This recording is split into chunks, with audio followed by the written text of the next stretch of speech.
Yeah. Stacey Solomon is here, and you come, Stacey. Your Majesty. Stop it. This will taste a lot better than what you've been doing. I know, I'm ready with my spoon. So dive in, you're going to try... Oh, because you were a kangaroo's tallywhacker, didn't you? Well, thanks for reminding me. What did that taste like? Oh, like chicken. Like chicken. It always tastes like chicken, doesn't it? Anything obscure. Right, here we go. You've eaten every bit of a kangaroo, actually, haven't All you? right, whoa. You might need a knife. Do you need a knife? Yes, I'll hold it for you. There you go. Okay. I cooked this with my own mind. I don't understand why you end up with his meringue and not my meringue. I thought I'd get the worst out of the way. No, I'm joking. That looks amazing. Now, what you want to achieve that the peach is beautiful and firm and ripe, Lovely. and then you have this sweet lemon meringue to go around, okay? Is it good? With the sugar. and this is what it's all about. Easy. You can prepare at the last minute. Yeah. You know, put the meringue in the fridge. With that little marzipan one surprise. bite? in The the middle. marzipan surprise. I wrote a song about marzipan. Did you? Marzipan, marzipan, oh, I love you, marzipan. Pink and yellow cut in squares. Great. Lovely, lovely. Lovely song. Thank you all good very song, much. isn't it, Stacey? Stacey, did Well you done, Stacey. prefer anyone to the other? Or are they both as good as each other? Oh, mine's Which one did this. you like? She's got a mouthful. That's really good. That's Gino's true. one. Yours is even better. For details of Gino's recipe, please take a look at the website at itv.com/thismorning. Coming up, we have the new Queen of the Jungle, spilling the beans, and also we've got Captain Jenkins. She's performing live. We're back after the break. Don't go away. Oh, God, I'm still in. Yes, good luck now after lighting up our screens in magnificent style during last year's X Factor and after 21 days in the jungle with 12 other campmates. And having completed 7 bush tucker trials, the delightful Dagenham diva Stacey Solomon was last Saturday finally crowned the new Queen of the Jungle. Through my pants. You're doing so good. Big brain. How are you?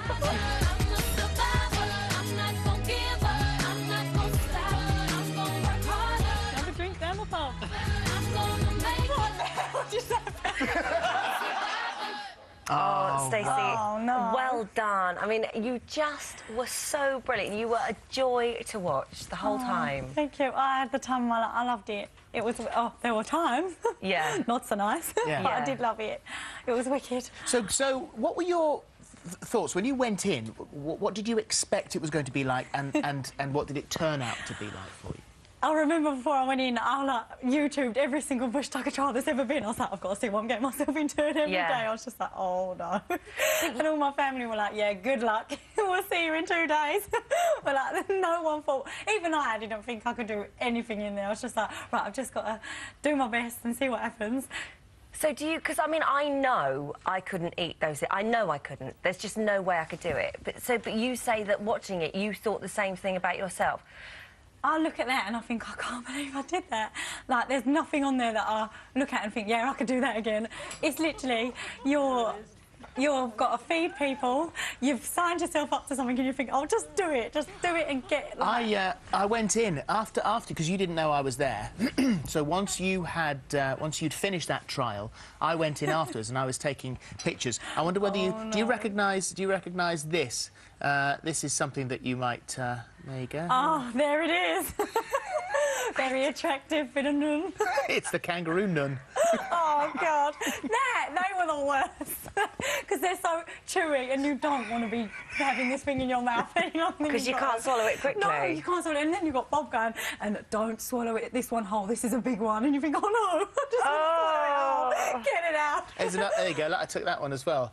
That's the... Now, Shaunette won. Oh, I can't even... That's the one that he didn't eat. Oh, look, there's an eye. There you go. I can't even look.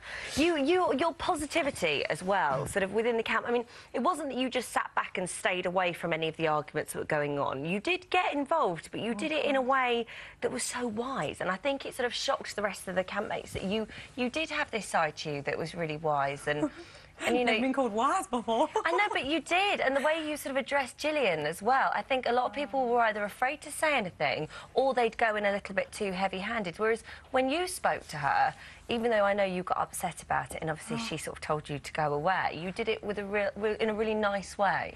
I really cared about Gillian. Like, genuinely, I thought she's a funny lady. We only ever saw the side of her that was funny and jokey and a little bit scared of things. We didn't see all the trials and what everyone else was seeing. So, she was driving us mad. We didn't know. Obviously, we're just thinking, like, she's funny and whatever, everyone wants to see her again. So she's coming back and cooking us food, putting her contraband in. And we're all like, oh, wicked. Cheers, Gillian. But then it got to a point where I didn't want to ever say anything bad behind her back or anything, and it scares you because she's got 2 children at home watching, and you think, maybe I should just say what I think. Well, we've got that moment. Oh, God. Here it is. Have you seen it? Oh, they did show me at the end, Yeah. I was like, cringe. Here you go.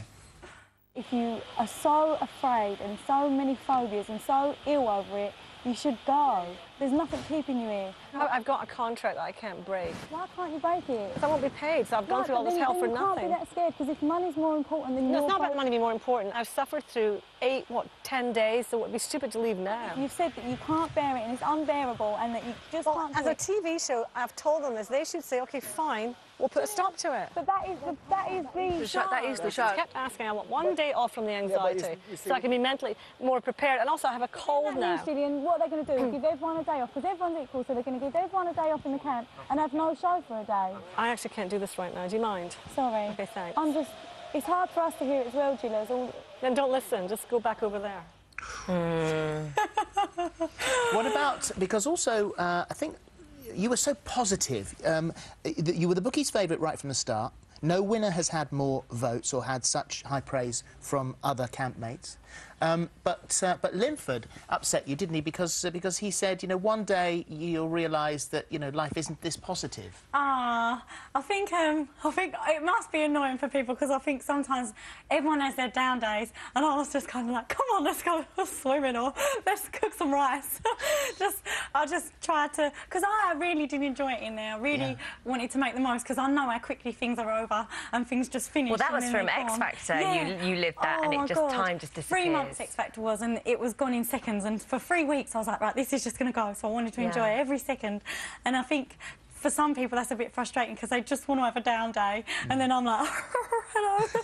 And how was it, I mean, missing your little boy? I mean, that must have been one of the toughest things for you personally. I remember they asked me what was the worst bit about it, and that is it. If I had Zach there and I had, like, my family, I could have lived there. Well, obviously not by choice, but I could just have lived there forever. But the hardest thing is knowing that he can see me every day, but I can't cuddle him or I can't kiss him or tell him what I'm doing. Mind you, he was having a ball, wasn't he? He was off looking at koalas. Time of his life. I spoke to him on Skype and he was like, been swimming with dolphins, done the kangaroos. I'm thinking, oh, great. He's having a proper holiday. He's having the time of his life. Didn't the rain get you down? Do you know what? Everyone hated the rain, but actually, it was an excuse for me not to wash. Didn't have to get in that cold pool. No, it was after a while you think, oh, please come out sun. But then the next day, it wouldn't rain in the morning as much, and you'd smell all the fresh, like, everything was just God, so you're fresh. positive, aren't you? You are so I positive. know, you are amazing. A couple of questions from our viewers. Paula Goodman on Facebook says, are you going to do a duet with Sean? Well, you never know. That would be amazing. We're so opposite. I love him so much. And I can imagine me being like, hi, I've come to do a duet. He'd be like, oh, God. Natalie Chesterman on Facebook says, who do you think did the poo? In Poogate. Oh, Poogate was a real big issue in the camp. I think... This is a bit of poo on the seat of the dummy, wasn't it? Say. Apparently it was, like, splattered, so it must have been someone with a really bad tummy. And I know for a fact that the girls weren't going, so it has to be a boy. The girls were not going. Who do you think it Who was? do you think it was? Go on, say, Stacey, it's all right. It's only between you and me and Phil. It's only us. Oh, no, just a whisper. boy. Whisper. What does his name begin with? I can't do it. I can't put the blame on anyone, because it could have been anyone. And Kayla said she knows, but she wouldn't tell us all at the end. We were like, come on, just tell us. She was like, no, I'm not embarrassing her. So I'll have to squeeze it out of her. But that's a choice of phrase. But it was everything you wanted it to be. It was everything and more. I've never felt like I've overcome things like I overcame things in there, and I've never felt so lucky to be alive. You won and it. You won it for everything. a really good reason. We loved you. Well done, Stacey. Thank you. Congratulations, Queen of the Jungle.